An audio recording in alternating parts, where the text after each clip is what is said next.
Hello and welcome to a special report from Critical Political Thinking. My name is Corey Camasso and I'm your host. In today's episode, we're going to talk about racial scapegoating. This is a huge topic that is truly sweeping the nation. This involves, everything as far as voting ID to CRT and basically all of the topics that the Democrats are using as talking ploys, or talking points, I should say, in an effort to push this socialist agenda. So we're going to go ahead and talk about all of these different things that are sweeping our nation and why and how they are involving different minorities and even, every minority, I should say, and every majority in regards to utilizing and creating this debate or this fight that truly shouldn't exist in a country as amazing and the melting pot that is America. So please, ladies and gentlemen, stay tuned and welcome to a very special report right here on Critical Political Thinking.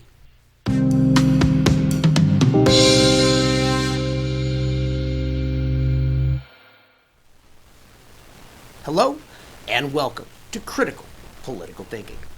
My name is Corey Camasso, and today we have a very special report. We need to cover a topic that is sweeping our country, and more or less the mainstream media is burying the truth revolving around this matter. And it's very, very, very important for us to bring out the truth and let you understand truly what is racial scapegoating, and how is it sweeping America, and why is it causing such distress amongst not only, majorities, but minorities as well. So, first of all, what is racial scapegoating? That is nothing more than utilizing someone's color to define and solve deficiencies. So, you take into account, affirmative action. That is a key racial scapegoating issue that we've had going all the way back. And it is good because it does give people that may not have had the opportunity to access some form of an education, but at the same time it is also putting them at a great disadvantage to those other students that are there based on merit rather than simply the color of their skin. So, there is no class catered to, those at a socioeconomical disadvantage. Therefore, it's very important to comprehend that there needs to be different tiers, levels, and we need to focus more on the root of the problem rather than just putting band-aids on it like the Democrats are doing just to appease a generalized population to gain votes.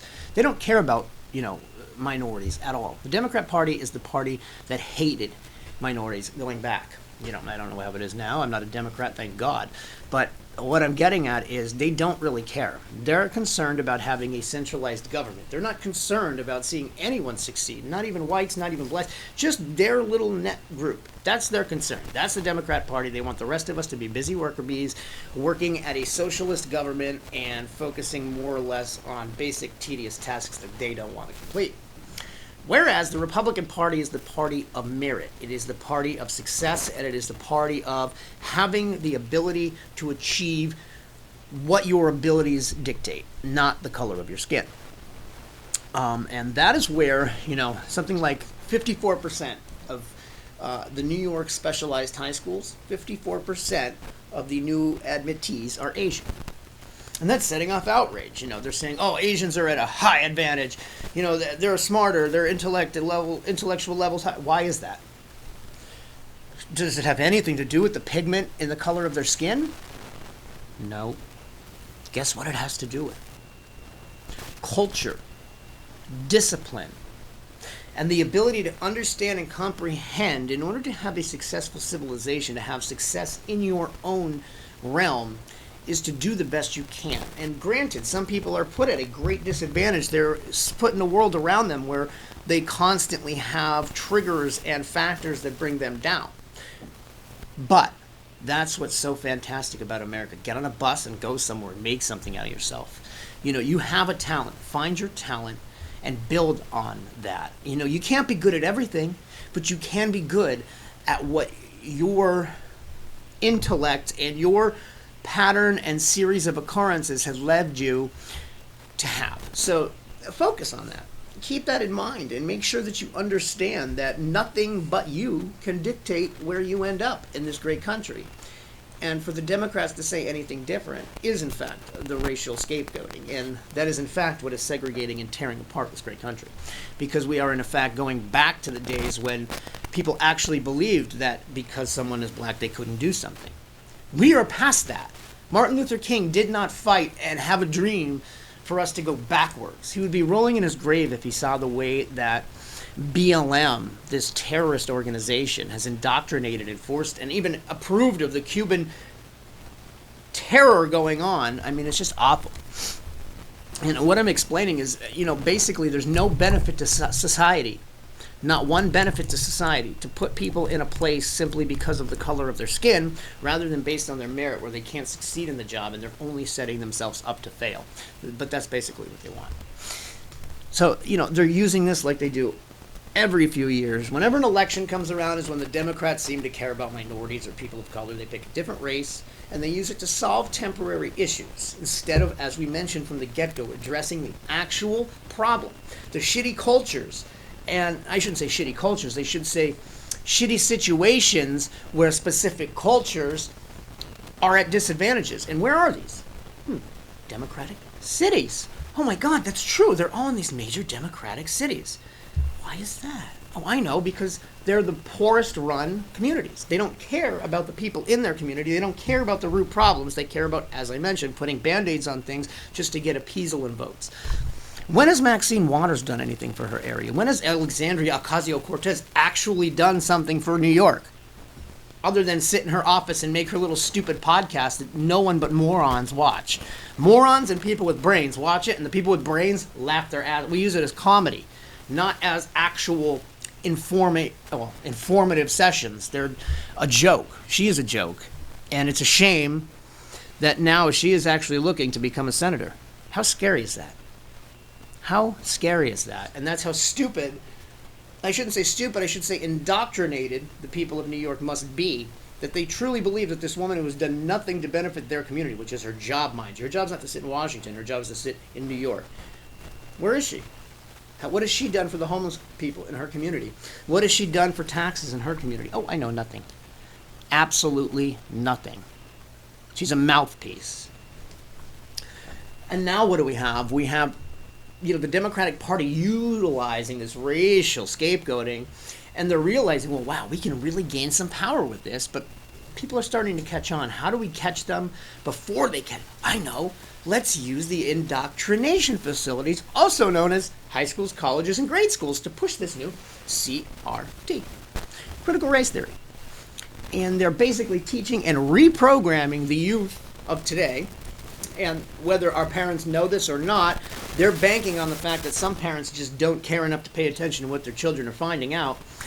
And they're banking on that. They're indoctrinating our children. And they're making it seem as if the past is the reason for their poor future, which I think is the biggest shame in American classrooms today. How can the past dictate a poor future? If anything, the past should be dictating what we need to learn, what happened, learn from our mistakes. While we may not honor these people as they were honored in the past, they still need to be taught about. We still need to learn from our mistakes, and we cannot forget our history. And while they may or may not have been good in today's standards, at their time they were heroes for the American people. And that is the most important thing to remember, and we need to focus on that. They're missing fact.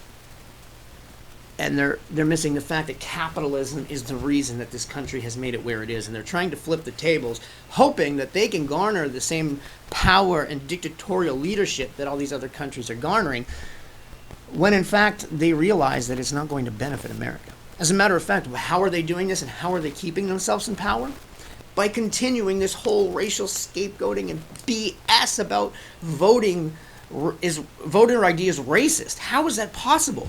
First of all, you need an ID to drive. You need an ID to travel. You need an ID for cigarettes. You need an ID for booze. You need an ID for, unemployment, Obamacare, to go to a doctor, to go anywhere. You need identification, okay? Even if you're pulled over or you're questioned by an officer for suspicion of committing a crime, guess what? You had damn well better have an identification, or you have 24 hours to prove your identity. So how is it not possible that the most important thing in American civic duty, to vote and to put the people in power to choose and dictate what happens to us, the citizens, they're supposed to be representing us. They're supposed to be us.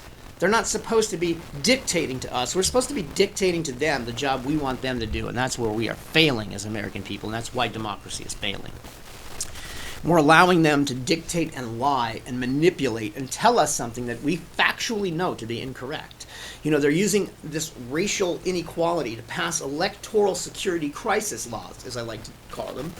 And why are they security crisis laws? Well, first of all, what are they trying to stop us from completing? Well, we don't want ballot drop boxes that are unsecured, because who in God's name can verify who's dropping what? There's no proof. All you have to do is steal somebody's information. Do you know how many times you can log onto the dark web and find all the information required for somebody in America to vote? I wish somebody would do the research and find out how many times that information was accessed before the 2020 election, and how many of those people voted, and let's talk to the people and see if they actually voted. But that's the problem, and that's what the Democrats are trying to push. As a matter of fact, why are they trying to push, voting for the people coming across the border now? Well, simple. They don't care whether or not they understand what's best for the country. They don't even care if they're citizens yet. They just want their vote, and they know that that's the party that let them cross the border. Therefore, that's the party that's going to garner their vote. So where are they putting the people? In Republican strongholds. Did you know they're flying people and busing people to all the Republican strongholds across America, these illegal immigrants, and just dropping them off, hoping that they maintain and grow roots and then become a dictatorship for themselves? This whole democratic regime taking over each and every Republican stronghold. That's why they left the border open. It has no other benefit to America.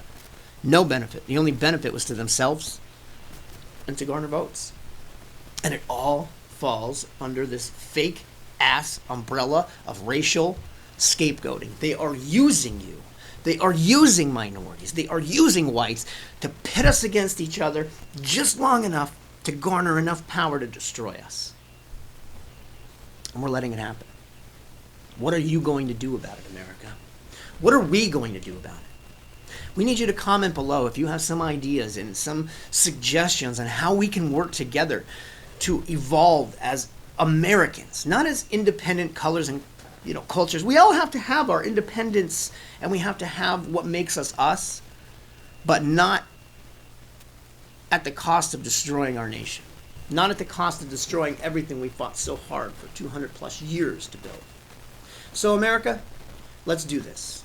Let's get together and stop the Democrats from lying, manipulating, cheating, changing our electoral system, changing the way we teach our children, and changing the way we view each other. We're better than this. We are Americans. Let's do this, people. We hope you learned a lot from this video, and we hope you learned a lot from all of our videos. Please like, subscribe, ring the notification bell, rumble, and share the video. Obviously, the algorithms are not favorable to the truth. We need you to share our content. We need you to share the truth. And we need you to help bring light to all the topics that we are sharing light with. So again, thank you so much for watching. My name is Corey Camasso, and this is Critical Political Thinking. God bless America.